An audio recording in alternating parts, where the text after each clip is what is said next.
Hello folks, welcome back to my channel. Today I have another episode review of NCIS for you, and this time we'll be looking at the third episode of the first season titled Seadog.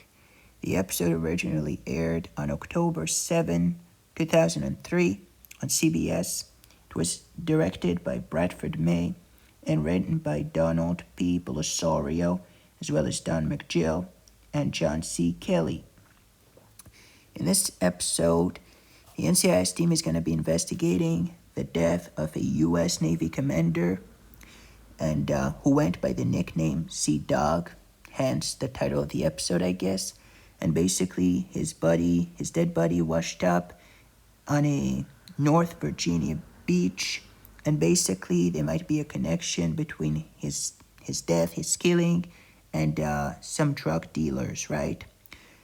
But Gibbs does not truly believe that, and he would like to clear this Navy commander. He would like to clear his name. He would like to clear this Navy commander's name and prove the press wrong, because the press is gonna take some kind of an interest in the case. So there's gonna be that reporter who's gonna go around and try to basically, I guess, uncover the mystery herself or something like that, and have a big story in the process, get herself a big story. But Gibbs, takes that personally and doesn't want to see an innocent person being smeared with some false accusation, right? That's pretty much how it goes.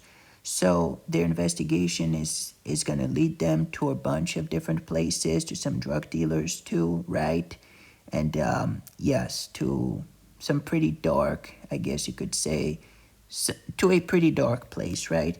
And anyhow, they're going to be, also, I didn't mention that, but they're going to be working side by side, or rather collaborating with a DEA agent named, what's his name again? Let me see here. Agent Kent Fuller, right?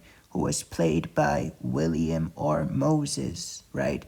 Who is a pretty good actor in the show too. There are some pretty funny scenes between him and the agents, right? And they're trying to work together. And it's not always easy for agencies to, this whole cooperation kind of thing, but they still manage to make it work. But then near the end of the episode, the case is going to take a pretty unexpected twist, and the FBI is going to get involved, and the agent Fornell, played by Joe Spano, is going to be part of the episode as well. And let you find out for yourselves why, because it's pretty big. But if I were to tell you right now, I would definitely spoil the episode for you, and I wouldn't want to do that now, would I? So this is where I will end, God willing, with my recollection of the facts, even though, yeah, it's not always easy for me to remember everything, but I believe that I gave you the main concept of the episode, the main themes, if you will. But what did I think about the episode called Seadog? I thought this episode was pretty good, definitely better than the previous one.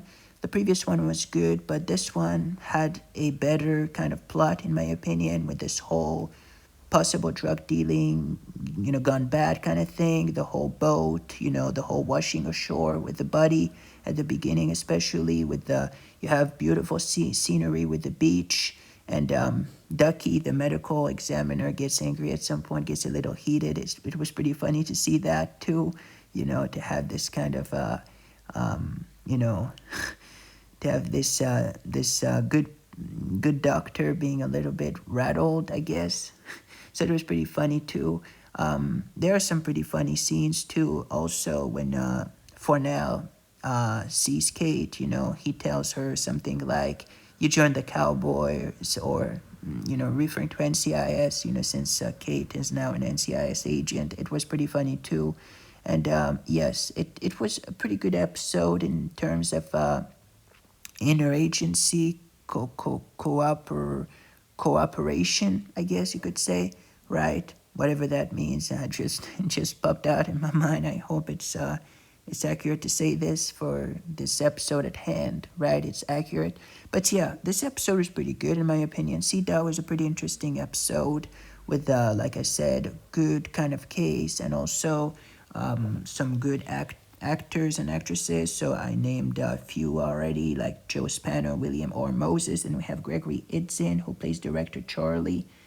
Then we have Joe Torre, who plays Daryl Wilkins, Benny Neves, who plays Frank Trujillo, Elena Lyons, who plays Diane, who's the reporter, right? And at some point, Gibbs is gonna meet her, and they're gonna have some kind of lunch appointment, so to speak, And yeah, it was pretty good seeing Gibbs trying to really, go to the press and trying to make them see things from his perspective, that he has a case to run, and that he would like them to give this poor man the benefit of the doubt, this deceased person, who might be completely innocent of all the charges they're accused of. So I thought that this was pretty good too, to have Gibbs, who was a former Marine, kind of stand up to this individual, right, to this person. Then we have Merle Dandridge, who plays Agent Marcy Caruthers. We have Dempsey Papian, who plays basketball player at the beginning. And this actor's pretty good. I've seen him in other shows as well. I believe he gets starred in a few television shows. But Dempsey Papian, yes, was pretty good. And we have Sam Sarpong, who plays Bobby Jackson. Mark Holden plays Sergeant Lynn. Then we have Chris Olivero, who plays Dave Simmons.